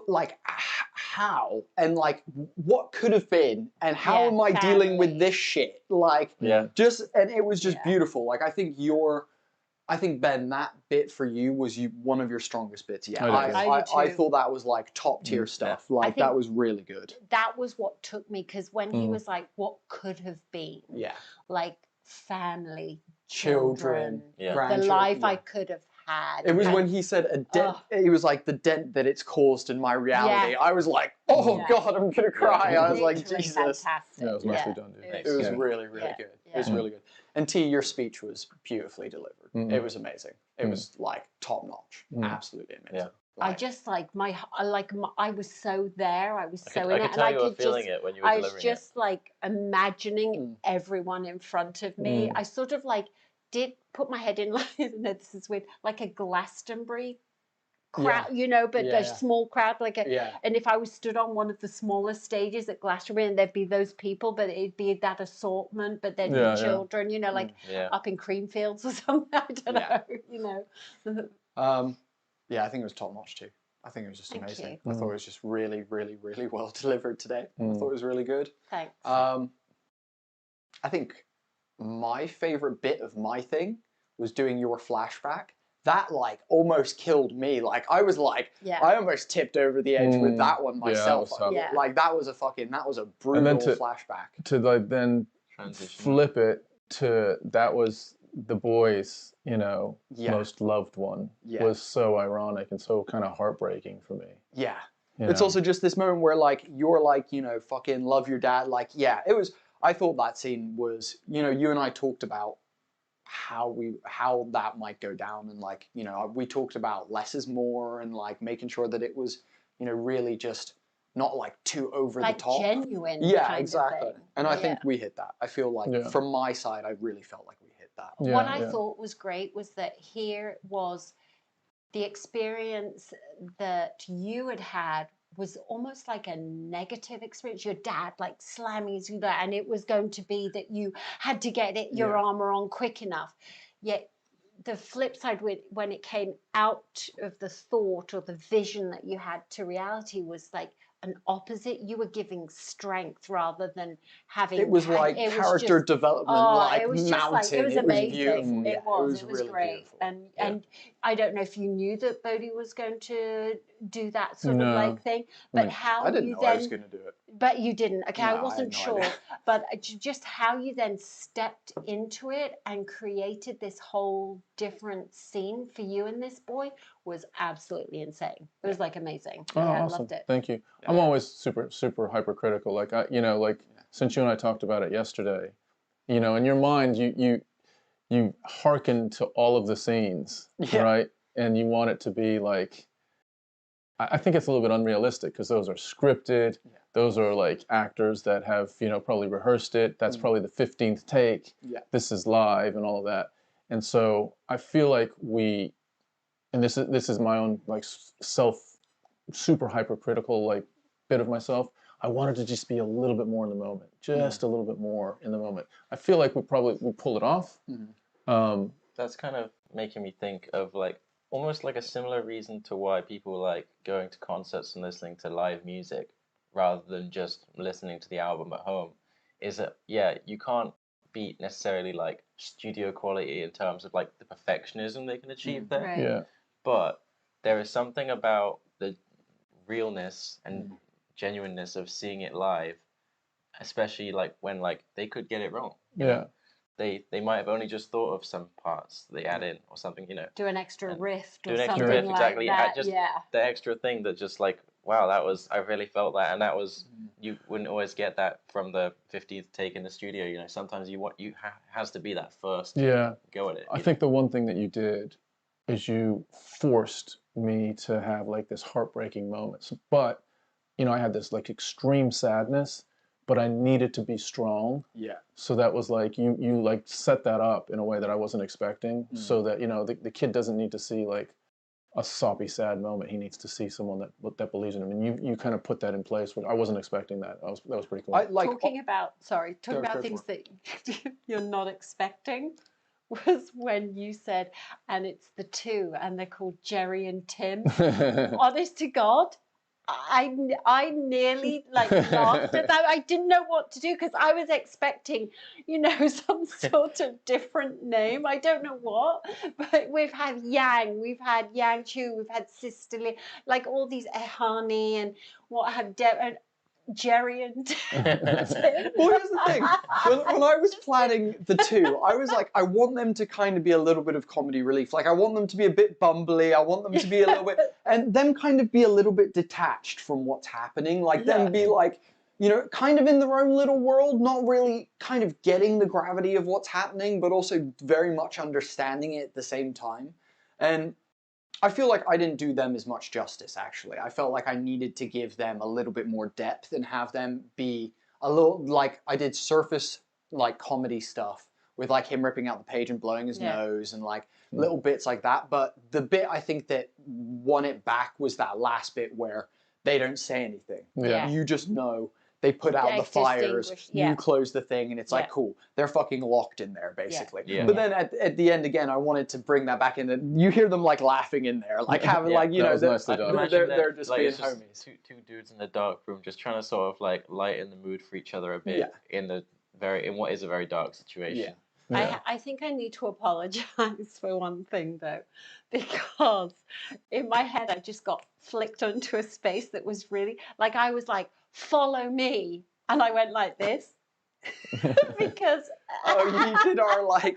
as a family, if we are in a massive crowd or anywhere, like concerts, if we're on the street and we're trying to find each other, we sort of lift our hand up and do this, and everyone just looks above the crowd because I'm sort of shorter or whatever. It's just our way of finding each other. And so I was like, follow me, and I went, that's Devna's special. Like, so I think I need to apologize that because it was such a like reflex thing. thing. Do you know what killed me? So one bit that stupid. had me like on the edge of laughing was when I go, and you two know the size of the army, and Tom goes, yeah, and Ben goes, it's massive. I almost lost it. I was like, fuck's sake. Concentrate on the camera. I was really not trying to do that. Oh. Dude, you didn't get the memo. There's only one thing that you can use the word massive for, and that's just it was just brilliant. It was just perfectly, you delivered it, Ben, with like that ignorance of just, yeah, it's massive. And I was just like, geez, okay. It's like, okay. That's going to get cut out and used somewhere else. Over and over again. I think your bit with, obviously with Briefus is hard because I also realized that as we got into the scene, I was like, creature literally can't communicate with you. You I was can't like, talk this to is it, yeah. this is like Yeah, use body inference. language. You did that really well. Yeah. You did that really well. I was like, inference was really important. But I Yeah. like the fact that the Beastmaster or yeah, Bison Master. Bison Yeah, yeah. Master was able to had picked up a sort of like a level of grunt that he knew, like That was because cool. you know when you're like, I know that when I've had a cat, I've gone like you know made this noise, and the cat will be like, "Ooh, hello," like you know, like doing some sort of weird purr thing. Well, here's the beautiful thing about doing the story that we're doing is we like anyone who knows Avatar knows how this ends for this temple, and anyone who wants to Google what happened to the Eastern Temple, you can find out pretty quickly how this is going to go. I think for me the fun of that is that I can add characters in that we can like that don't have to have any relevance later on in the world and the history that does exist for Avatar, where the majority of the Avatar's history is. Because you know it just gives me a bit of room to be like, I mean, is it realistic that anyone can speak Bison in this world? Probably not. But there could have been one guy who just no one knew about who does speak Bison. So I was like, didn't make it through. That's one of the things is that I like that kind of freedom actually as a DM. It's something that I really appreciate. And also, I'm excited for the epilogue because by doing that, we can I can go to I have scenes now that I didn't realize I was going to have, like inside the archive. You know, what's happening with Briefus. You know, like this, I can almost have these epilogue scenes I didn't even realize I was actually going to have. Like I had some ideas for epilogue scenes, but I didn't have any scenes that I was going to be able to have for that stuff. Also, I want to clarify something for people because I know how I talk about this and I talk about the camera and stuff. When I say scenes and things like that, I mean things like encounters, like any DM or GM, like an encounter that I have planned that could go any way, but these guys have a general idea of the story that we're telling is where this is going. But everything you watch us do is improvised. They might have an idea of for example, Tom knew that he was going to be going to the armory and was going to be helping out. I mentioned that he was likely going to have a moment with a younger person and he would need to instill some hope. We talked about some scenes from movies that are equivalent to that and just gave Tom some idea of how he could think about his character doing that.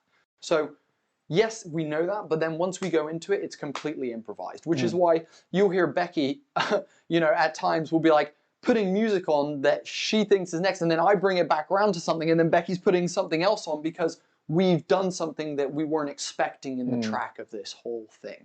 So as much as there are some planned elements, we also are improvising everything. Like the scene that you and I had with the flashback, I don't know what it was when you said I jumped down the plinth, or you were I look at him and I think back to my father. You said something, and I was like, oh, flashback. I was like, I'm gonna throw in a savage flashback that is a time when you were putting on armor basically, and your dad was there, and I was instantly, I was like, cool. But all of that's improvised. All of that comes off the dome. Same with Tom's response to me and everything. It's all improvised. That whole scene afterwards with you guys searching the basement and standing in the basement, we hadn't planned that. Nuon bumping into you guys, none of that was planned. You guys having your last thoughts, none of that was planned. Yeah. We knew Tracy was going to give a speech, but that was about it. Do you know what I mean? You guys didn't know the speech. No, you guys didn't know the speech at all. And you sort of advised me to sort of look at other speeches. Other pre-war speeches. Yeah. William Wallace, you know, that kind of thing. Exactly. You know? So I think to your point about everyone knows the story of Avatar and how this ends. I think the thing that I'm really enjoying about it is, and I guess you could use the same kind of connection with any war that ends badly, is there are so many individual moments that have been lost in history. That are never told. And this is, the story of this little group of people. And if, what their attempt was to somehow hold back the tide. Yeah. And in the real, in the actual Avatar story, they are not there. Yeah. Right. But and not only that, but not only aren't there, they're not even talked about. That's the other thing that I think like for me enticed me about doing this story. In this timeline. This short like little time, you know, we're doing like a couple days, like realistically is like the time period that this is happening in. And for me, like it felt like there was some like how you're gonna write like that such and such defended a temple, but you're not going to write anything about like those people or like anything about that. Like, don't get me wrong, I understand it's not relevant to the stories that were told, and you only write what you need to write that's relevant. But I also just felt like that was where the whole was missing, and that like, yeah, these like it's often like the Alamo is like one that's like well known and like they stood their ground and blah blah blah, you know, kind of thing. But those people are remembered. Why weren't the Airbenders that, you know, fought in these battles ever remembered? Why did no one like, you know, do that? And I think it's another reason why I wanted to add like the Beifong family into this a little bit and give some history to that and show like that there's generations and shit doesn't just mean that what you saw is what it always was. Like shit was different and shit was like, and like I think Ben, your speech actually encapsulated our plot like beautifully, and of you being like what the world would have been like if Sozin didn't do this. Like what could have happened for you, for fucking all of you at this table, for just, and also the world as well. What would have happened if, you know, Aang hadn't rushed and frozen in the ice and been gone for 100 years, you know? What would have happened if Sozin didn't like genocide people, basically? Honestly, do you know like what I mean? Aang in this situation is the teeter-totter of will the world stay like this and get worse? Or has it got some kind of hope of getting better? Aang is that in the story, basically, at this point. And I think is I think that's the other thing is you look at the 100-Year War and there's not a lot of talk about any heroes that did much during that time. Do you know what I mean? Like when Aang is gone, like the story is Aang and his group come back and fix all the problems. Do you know what I mean? And I feel like during the 100-Year War, I feel like if we were to run other Avatar streams, we've talked about doing a prequel series with these characters when they were younger and things like that. But I think if we did another series, it would be great to investigate some more stuff during the 100-Year War. Where From Aang another is angle. Yeah, and look at, you know, what's going on in the Earth Kingdom, in the Water Tribes, and, you know, and look at it from a different angle, because that would be really interesting, in my opinion. You could actually, like, if you did that, you could then have, what do you call them, when you, like, almost like Easter eggs from the, so the new one would have some sort of Easter egg of, like, from this one? From this one, Oh, yeah. like there's a wedding taking place. Like, those you types know, of I've things. heard there's a wedding taking place. I mean, not to say that we are going to do it, but that would be something. Yeah, you know, that would be cool. In the Also, I was just thinking water. we could definitely do Water Tribe and do Katara and Sokka's parents. Something that we could definitely do at some point, and have young Katara and Sokka and things. Something that's possible. But anyway, that's neither here nor there. Or what about Iroh when Young Iroh.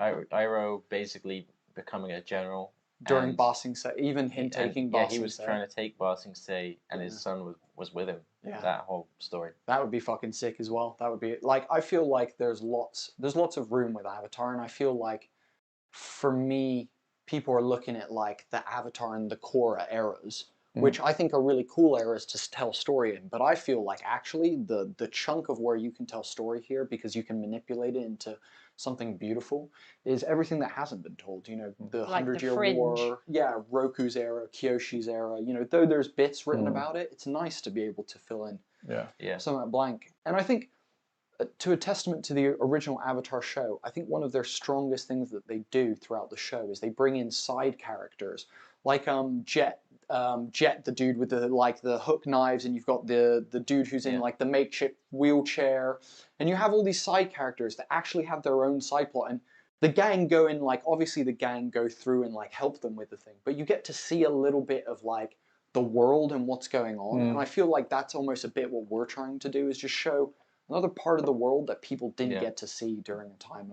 I think that's awesome. Personally. Like these side characters you bring up, like each of these people is kind of got their own war that they're fighting, their own ecosystem, if you will, that they're trying to deal with, change their own world. They're trying to put a dent in to fix. You know, exactly, dude. You're totally right, and I think that's what we've captured with this, and I think this story is doing it a lot of justice. I feel like you guys as a cast are living up to what these characters needed to be. Like, I feel like more than anything, like, don't get me wrong, as a GM, DM, whatever, I can build the world and give you like these setups where I give you a chance to be this, but you guys are just hitting the mark every time, which I think makes it just so powerful. It's just so powerful. I feel real confident about this series, and I'm just real proud of it. Like, as much as I love the Sky Realm, and we've had amazing moments in the Sky Realm, and probably will have in other shows, I'm just very proud of the story that we've told here. I feel like it's also not your typical RPG. I feel like every RPG story is like dick and fart jokes. Like a lot of the, like, do you know what I mean? Like, even it's also like even serious shit. It usually feels like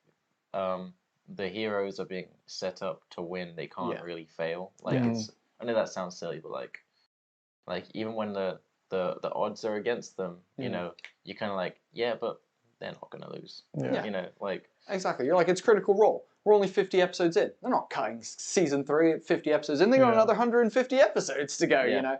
Yeah. Exactly. I agree with that as well. Yeah, Just there's something super cool about breaking that mold, right? Making it so that, like, you know, if people do know how it ends, then being curious about, okay, so what is the epilogue? Like, how does it actually, what were the last, you know, the last movements, the last actions, the last words of these people? I think that's really cool in that, and knowing confidently that that is the case without having like this safety line to like pull it out of the fucking, you know, pull it out of the bag and the heroes somehow win. There's no multiverse, and we're gonna have like a different version of Asayu pop up and be like, fucking, do you know what I mean? There's no reset, revive stone. We're not going or to suddenly unlock anything time like that. travel. Exactly. It's not Marvel, guys. It's not Marvel. It's just not Marvel. I think, yeah, I'm super proud of it. Has anyone got anything else about this session in particular that they want to go over or talk about? I felt pretty good about, like, I felt like I performed a lot better in this one than the other two. Once I just kind of got in my element, just. Yeah. I see you doing this.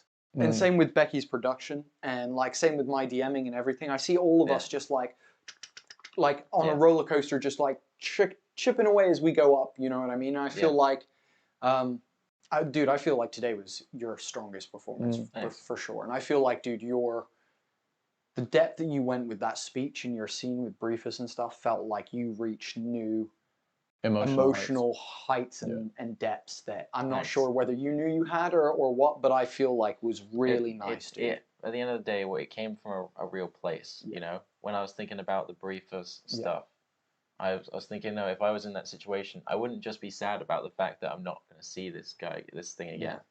I'd be sad about the fact that this animal is now like confused and sad as well, and that somehow hits me harder than my own. And dude, it was perfect. Like, I think again, I actually forgot. I didn't forget, but I forgot about the bit where you were talking about how you were feeling watching them fly off, and I thought that was another moment where I was just like, fucking amazing. Yeah, it was good, man. Appreciate it. It was a real, like, it was just such a pleasure, such fun to sort of like do this sort of like campaign all together. I'm really enjoying it. And to think, what's fucking hilarious is Tracy at the beginning of this was like, oh, new system, new characters, new story. To be fair, fucking now look at you. To be fair, we barely fucking use the system. We'll just fucking tell the story. We don't need these like dice rolls for the most part. Let's talk about that. Because I think that's a really, really important thing that Tracy begun to mention, and we like stopped in the break because we didn't want to not discuss it live. I think I'm not sure whether it's the system is meant to be like this, and if that we are like, and very much like, don't get me wrong, you guys aren't adventuring at this point. It's not like you're trying to trick guards or like persuade this or like, you know, do like, it's very much a heavy like role play like story that we're doing. Yeah. But I feel like these rules allow for that wiggle room. I feel like they allow for the movement, but if this was D&D, what would we have done differently? Like, forget combat stuff. Like, in the roleplay side of things, like, what would be different? Like, I feel like D&D, like, with like things like perception check, investigation, history check. Like when you're talking to an NPC and like, I want to roll fucking perception to see if this guy is shifty, right? Yeah. Like, I feel like if that's not given away in the DM's performance, then you probably weren't meant to see it. Yeah. You know, it doesn't really make. I maybe that's silly of me to think, but like, because I guess also you want each character to have different abilities and stuff. But I think does that make sense? I totally hear what you're saying. I think for D&D it's definitely different. It's a mix of like for D&D, there's things like insight where you're trying to deduce things from like facial like reactions and like mannerisms and stuff to try and deduce more. But I would say like I said, like I feel like the system isn't like that crunchy. Like because it's not that crunchy, it means that there's room for us to just roleplay. But on the other side, I feel like the rules that are there are fucking crunchy for some reason. Like I feel like, and like don't get me wrong, like Magpie, I think you've done a phenomenal job with the system. I think the balance stuff is really interesting. I think, you know, the fatigue stuff is cool. I think the combat definitely needs some work, but is very interesting and a cool way to do it. But I feel like there's some crunch here that it might not be necessary. It feels like, you know, like I guess the thing that I miss from D&D is like when you have a possible outcome of one of two things, like if you're looking at like a persuasion check, it can be like, cool, yes, you succeed on the DC in my head, or no, you fail. And we decide how that goes, basically, based on the context of the scene. It feels like some of these rules remove, like, take you out of the scene. It's no longer they remove the context a little Yeah. bit. Do you know what I mean? What were you going to say, Ben? I was going to say also, like, in a way, they kind of remove the binary of it, though. So, like, when, let's say it was like a trick check, you can choose if they act foolishly or do this or do this.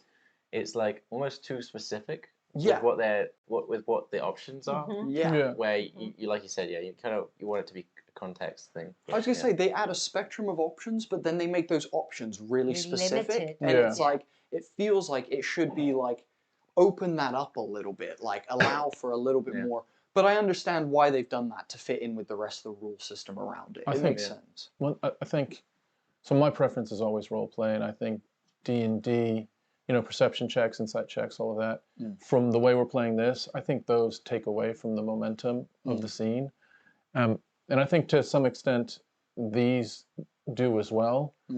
But I guess in the end, it's, do you prefer role play or not? And this might not be symbolic of Avatar Legends. It might be just symbolic of this is more friendly to role play, especially in today's session. It was definitely more friendly to role play.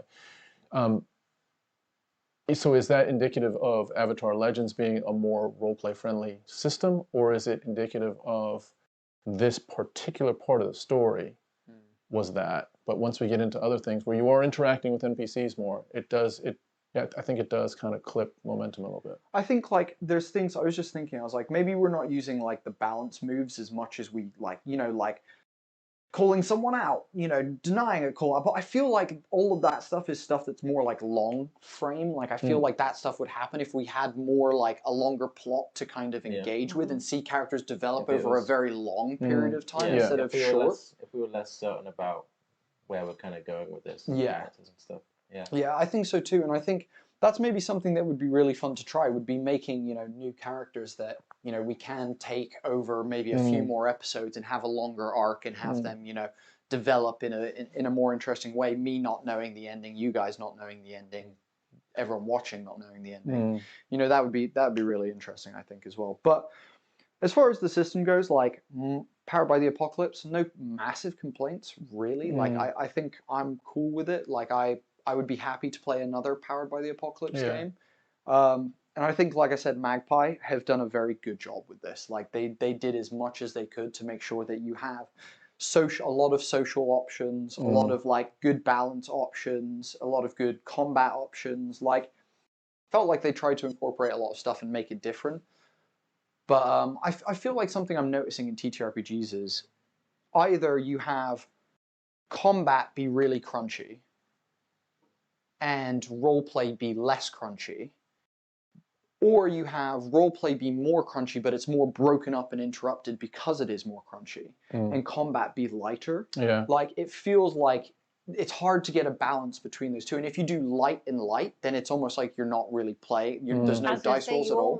You're almost wiping everything, everything out at It's that almost point, negating things, yeah, negating stuff in a way. So it's definitely a weird one. Definitely a weird one, I would say. But yeah, cool. Anything else from anyone? No. Just that. Just to remind everyone, the next episode's that's it. Wait, it's a 4-part series. We The managed to arc. get it in 4. Yeah, yeah. We got it in 4. There's something about that that's cool. Like Yeah. to have an arc. It's like a movie arc almost, or a theater arc. Like you know? a mini drama series or Yeah. something. Yeah. You know. So if you are interested in this series, if this is the first episode you're somehow catching and you're in the middle of this, I suggest watching episode 1 and 2 because that will definitely give you some context on what's happening. And we will be having episode 4 next week for you guys. We'll be live streaming that same time, but on Friday, the 10th. Otherwise, guys, just thank you so much for coming to take the time to listen to this Avatar story. As you've heard us talk about, we're so proud of this story and we're all loving it so much and having a great time. So anyone else who engages with this and enjoys it and whatnot, thank you for being like-minded and you know, coming and enjoying our content. We appreciate that loads. Otherwise, I've been Bodhi, your unexceptional dungeon master. I have been Bodhi. I continue to be Bodhi and the unexceptional dungeon master. And this is your exceptional cast of players. You got Tracy on the left, Ben in the middle, Tom on the right, and they are kicking some absolute butt. Guys, thank you so much for watching, and subscribe to the YouTube if you're enjoying the series. Join the Discord server, link in the description, and subscribe to our newsletter of Holding. Get free tabletop role-playing content from us here at Homie and the Dude. Otherwise, thank you so much for watching, guys, and we will catch you in the next episode. See you next Friday, guys. Next Friday.